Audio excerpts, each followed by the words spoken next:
राधे राधे सभी को। आज हम अढ़ैया और ठाकुर की सच्ची एकादशी की कहानी सुनेंगे।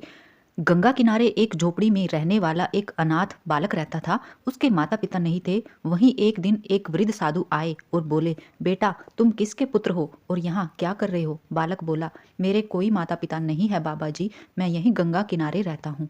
साधु का मन द्रवित हो उठा। उन्होंने कहा, तो मेरे साथ आश्रम चलो, मैं वहाँ अकेला रहता हूँ, तेरे साथ रहकर मुझे आनंद होगा। बालक बोला, मैं आपके आश्रम आ जाऊंगा बाबा जी, लेकिन पहले मेरा शरीर देख लो। क्या मतलब? साधु ने पूछा। मेरा नाम अढ़ैया है। अढ़ैया? ऐसा नाम तो कहीं नहीं सुना। बालक हंसकर बोला, मैं अकेला 2.5 किलो बाटी खा जाता हूँ, साथ में सब्जी, दाल, चावल, मिठाई अलग। इसी कारण लोग मुझे अढ़ैया कहते हैं। साधु मुस्कुराए। अरे बच्चा, आश्रम में ठाकुर कुठार भरे हैं, जितना खाना हो उतना खाना खा लेना। नाम भी अच्छा है, चलो आश्रम। अढ़ैया बोले, काम जितना कहो करूँगा, पर खाने में कभी कमी मत रखना। 2.5 किलो बाटी तो चाहिए ही। आश्रम पहुँचे। साधु ने एक नियम बताया, एकादशी के दिन उपवास होता है, चूल्हा नहीं जलता, मतलब भूखा रहना पड़ेगा। हाँ, महीने में 2 बार। अढ़ैया घबरा गया। तो 2 दिन भूखा? नमो नारायण, मैं जा रहा हूँ। साधु ने समझाया, फल दूध ले लेना। अढ़ैया बोला, नहीं बाबा जी, बाटी चाहिए, या तो नियम बदलो या मुझे जाने दो। काफी सोच समझ कर साधु बोले, ठीक है, तू जंगल में जाकर बना लेना, पर एक नियम मानना, ठाकुर जी को भोग लगाकर ही खाना। ठाकुर जी कौन? भगवान। अगर भोग लगाने से वो सामने आए तो ज्यादा सामान मिलेगा। साधु हंस पड़े। मूर्ख, बस भावना रखनी है।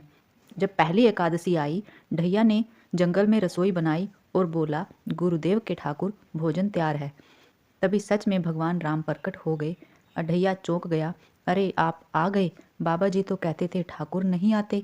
राम मुस्कुराए और भोजन करने लगे। अढ़ैया बड़बड़ाया, कुछ तो मर्यादा रखो ठाकुर, सीधे खाने बैठ गए। अगले दिन बाबा जी ने डांटा, झूठ क्यों बोलते हो? भगवान तेरे पास थोड़ी आते हैं। अढ़ैया बोला, मैं झूठ नहीं बोलता, कल 2.5 किलो मेरा और 2.5 किलो ठाकुर जी का। एक के बाद एक चमत्कार होने लगे। हर एकादशी में भगवान अलग अलग रूप में आने लगे, कभी जानकी के साथ, कभी लक्ष्मण के साथ, कभी हनुमान जी के साथ। अढ़ैया हर बार पूछता, आज कितने लोग हैं? राशन ज़्यादा लगेगा। बाबा जी समझते रहे यह बालक नाटक कर रहा है, लेकिन एक दिन भगवान बोले, आज तू नहीं खिलाएगा, आज हम तुझे खिलाएंगे। साक्षात राम, सीता, लक्ष्मण, हनुमान जी और फिर शिव पार्वती जी, सभी देव प्रकट हुए। पूरा ब्रह्मांड मानो भंडारे में उतर आया। अढ़ैया डर गया। बचाओ बाबा जी। इससे अढ़ैया को ज्ञान की प्राप्ति हुई।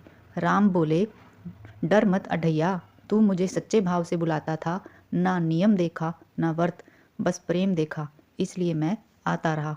अढ़ैया रो पड़ा, मुझे माफ़ कर दो प्रभु, मैंने आपको बहुत कहा। राम मुस्कुराए, तू सरल है, तेरी भक्ति सच्ची है। अढ़ैया बाबा जी को बुलाकर बोला, देखो बाबा जी, ठाकुर भी खा रहे हैं और ठाकुर के ठाकुर भी। बाबा जी कांप उठे। उन्होंने अढ़ैया के चरण पकड़ लिए। आज मुझे मेरे राम मिल गए। तू महान है अढ़ैया, तेरी वजह से मैंने भगवान को पाया।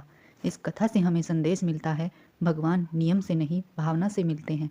सच्ची भक्ति में भूख नहीं, प्रेम होता है, और सरल सरल हृदय में ही ईश्वर का सच्चा आश्रम होता है। बोलिए जय श्री कृष्णा, जय श्री कृष्णा, राधे राधे।